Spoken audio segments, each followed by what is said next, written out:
Muito obrigado a todos aqui presentes. Que honra, que orgulho. Começamos agora a nossa jornada pela Bahia, direto de Salvador. Novamente, que orgulho, que felicidade. E começo já pedindo desculpas a vocês por ter pedido voto no bosta do Sandro Filho. Peço desculpas aqui a todos.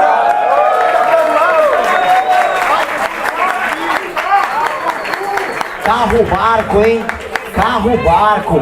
Ele e os traidores que eram do movimento que ficaram lá com o carguinho. Bando de vagabundo, e é vagabundo também, gosta disso aqui. Meus amigos, boa noite a todos. Estamos agora, quem diria, às vésperas de bater os tais 10%.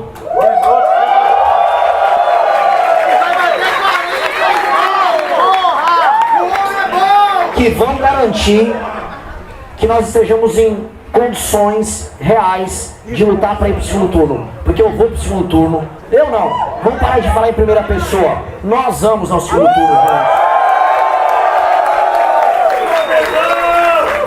Nós vamos ao segundo turno porque há nitidamente um desejo, uma vontade da nossa geração de fazer algo novo, de não errar como erraram antes com aquele maldito Bolsonaro, de não abraçar o erro, de não abraçar a fraqueza, de tentar fazer o certo o tempo todo, de tentar ser o mais inteligente, o mais capacitado, o mais trabalhador, o mais esforçado.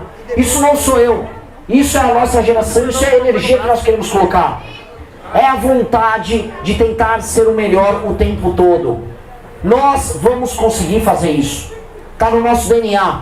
Nós montamos o partido e negaram nossa existência. Nós montamos o partido e disseram, vamos fazer uma figuração na eleição. Lembro de uma das primeiras reuniões que eu fui fazer no tal mercado financeiro. Fui me apresentar, já estou forte nas redes, tal, tinha 1%. Aí a única pergunta, tá, e você vai apoiar o Tarcísio, certo? Falei, meu amigo, você nem Tarcísio será candidato, e nem que eu precisasse ir ao inferno eu vou apoiar um covarde como Tarcísio.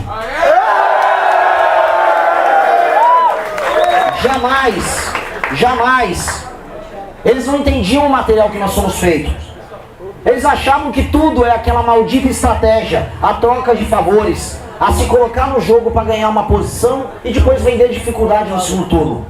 Quando eu falei para eles, nós viemos para ganhar, eles ficaram, legal, boa. Eu me lembro, uma das primeiras entrevistas que eu fiz na Jovem Pan. Tentem lembrar dessa entrevista. Lá na entrevista disseram o seguinte, Renan, mas você faria o governo, né, numa hipótese, né, do Tarcísio ou os outros ganharem? Eu falei, jamais. Mas veja, eu poderia me compor com eles. Talvez o Tarcísio ou o Zema poderiam vir trabalhar no meu governo. Isso foi em outubro ou novembro do ano passado e o jornalista riu. Eu falei pra ele, por que você tá rindo? Nesse instante, Tarcísio sequer candidato e Zema já ficou lá pra trás. Então as risadas ficaram para trás também.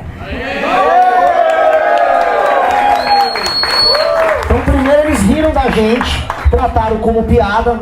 Aí o louquinho do Renan, né? Eu falei, não estou entendendo. Não estou entendendo a graça. Virou um ano, começamos a crescer. E de piada, atingimos aquele status vencedor em que somos agora uma ameaça fascista. Salva de palmas para a ameaça fascista.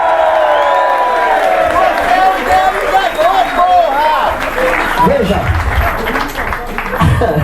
ontem eu fui num evento gigantesco da Esfera. A Esfera é um grupo empresarial. Conheci eles, tinham grandes empresários nacionais.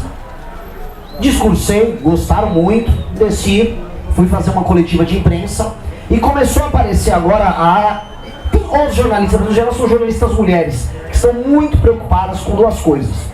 O avanço dos Red Pills, e eu não sei porque eu não sou Red Pill. Eu não sou Red Pill.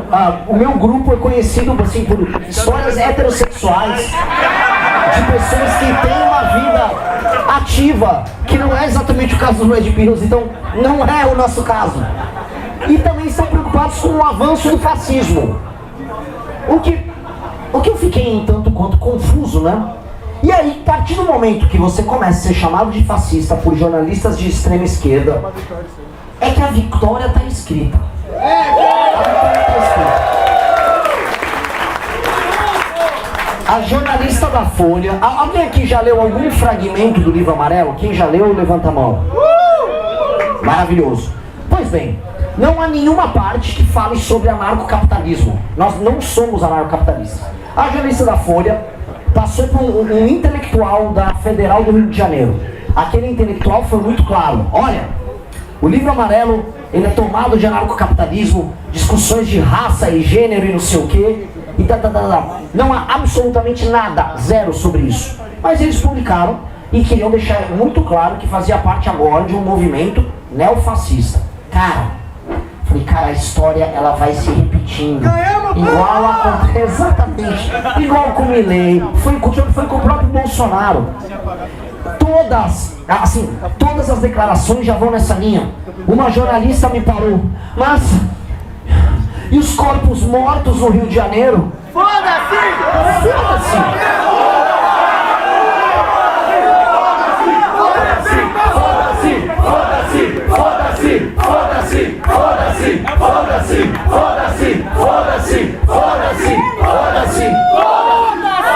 Eles não entenderam. Eles não entenderam que, se eleito, aquela cena vai se repetir, cara! Será multiplicada, ela não será repetida. E seremos democráticos. Seremos democráticos. Isso vai acontecer aqui na Bahia também.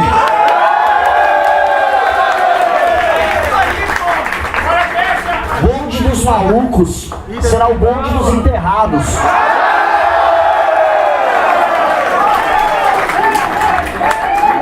Nós vamos destruí-los a todos. Não sobrará facção nenhuma. Seus líderes mortos ou presos pro resto da vida. É isso. Então, se eu vencer, o recado para os jornalistas assustados é que o povo quer isso. As pessoas querem isso. As pessoas não querem pacificar com quem leva terror para elas.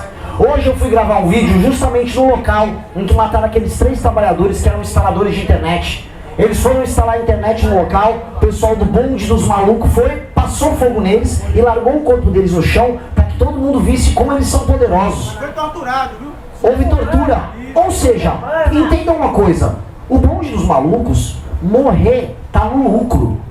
Tá no lucro. Porque o que deveria acontecer com esses caras, eu não posso falar por motivos de lei eleitoral. Torturado! Eles precisam ser mortos. Nós não temos que ter, nossa palavra não tem que fazer curva, nossa palavra tem que ser reta como uma flecha. O que o Brasil quer com eles é matá-los a todos, é destruir a todos.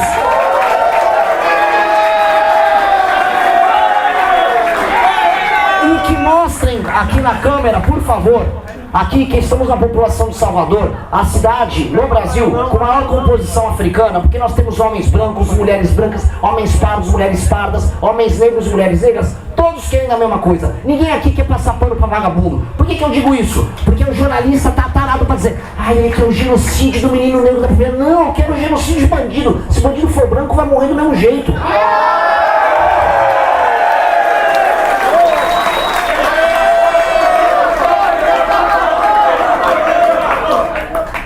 Óbvio. Outra coisa que vieram falar, mas isso é populismo. Não, isso é política pública baseada em evidência.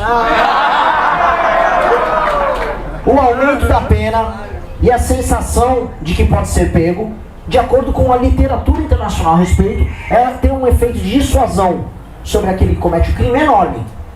Então nós vamos destruir o crime organizado, vamos aumentar as penas e aumentar a efetividade do Estado em pegar os bandidos. Aí o cara que tem aquela vocação em ser bandido vai pensar 2 vezes em ser bandido. E vai ser um jogo, vai ser assim da agora em diante. E nós precisamos trazer aí ordem. E é isso que eu vou falar agora, não só sobre a Bahia, mas primeiro sobre Salvador. Sobre a triste cidade de Salvador. Eu já falei algumas vezes, a Bahia é um lugar que, de acordo com a propaganda nacional, foi condenado a ser feliz. Permanentemente você tem que estar feliz com a batida do tambor do Vocês estão sempre condenados a serem felizes. E isso tem um preço. Porque cria uma caricatura do que é o baiano de que vocês têm que viver o festeiro, não, aquela alegria, aquela energia. E aí parece que permanentemente você tem que aceitar uma subcultura de pobreza e baixa produtividade. Desindustrializada. Não só desindustrializada, porque vocês nem sequer se industrializaram. Vocês não chegaram ao ponto de se industrializar. A situação daqui é uma situação de precariedade, uma sociedade de serviços que paga mal as pessoas porque as pessoas são pobres, porque a qualificação da mão de obra é baixa e uma altíssima dependência do governo. Em números absolutos, mesmo com a população muito, mas muito menor, Bahia tem mais gente no Bolsa Família do que um estado como São Paulo, que tem uma população muitas vezes maior do que a da Bahia. O segundo maior ICMS do Brasil. Gigantesco. E o que isso quer dizer? Eu falei isso no Maranhão. Estado que é pobre, mas tem ICMS alto, é estado que foi construído, a construção institucional dele foi feita para que não haja atividade produtiva, que ele viva de mamar o Pacto Federativo, para que as classes políticas locais permaneçam no poder. Porque se não tem atividade econômica, quem manda e entrega o dinheiro para que a pessoa sobreviva é o político. É um regime de servidão. E é o regime que vocês vivem. Vocês vivem num regime semi-feudal, de servidão, com semi-escravidão da população mais pobre. O capitalismo não chegou para vocês, a modernidade não chegou para vocês. Vocês estão num regime ainda do século XIX. A Bahia... E eu digo mais... Somos obrigados a ir para outro estado. Exatamente, eu vou chegar aí, ó. Calma aí. Vocês tinham um dos piores coronelismos do Brasil. O coronelismo famoso. Vocês conseguiram mesclar o coronelismo com o petismo. O petismo conseguiu ferrar aqui, fazendo uma mistura perfeita da pior doutrina de esquerda que veio do sul-sudeste do Brasil com o coronelismo mais atrasado do nordeste do Brasil. E aí vocês ficaram reféns disso, porque agora vocês têm coronéis socialistas. Vocês conseguiram uma mistura única e vocês estão reféns desses caras. E o que está acontecendo com as pessoas daqui? Estão indo embora. A população de Salvador está indo embora e a população da Bahia está indo embora. Vocês estão abandonando isso.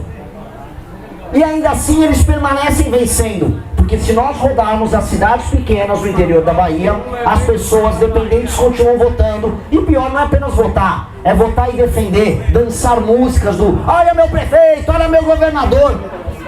Eu vou começar a rodar o estado, dessa vez falando disso, mas depois vou rolar o interiorzão. E vejam o que é mais desesperador. Aí há os setores produtivos. O agroprodutivo é sabotado permanentemente pelo governo local e também pelo governo federal. O que a Bahia ganhou em 20 anos de PT?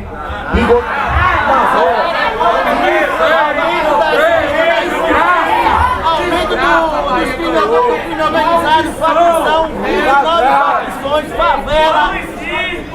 É aqui que o safado do Lula foi eleito do Ceará mais. Qualidade de vida de todas as Ó, isso virou, juro pra vocês, tá virando terapia de grupo. Eu tô falando sério, é legal o riso prestar atenção e filmar a galera, porque é o evento que as pessoas estão mais participando com raiva. Fora orçamentário! E eis o ponto.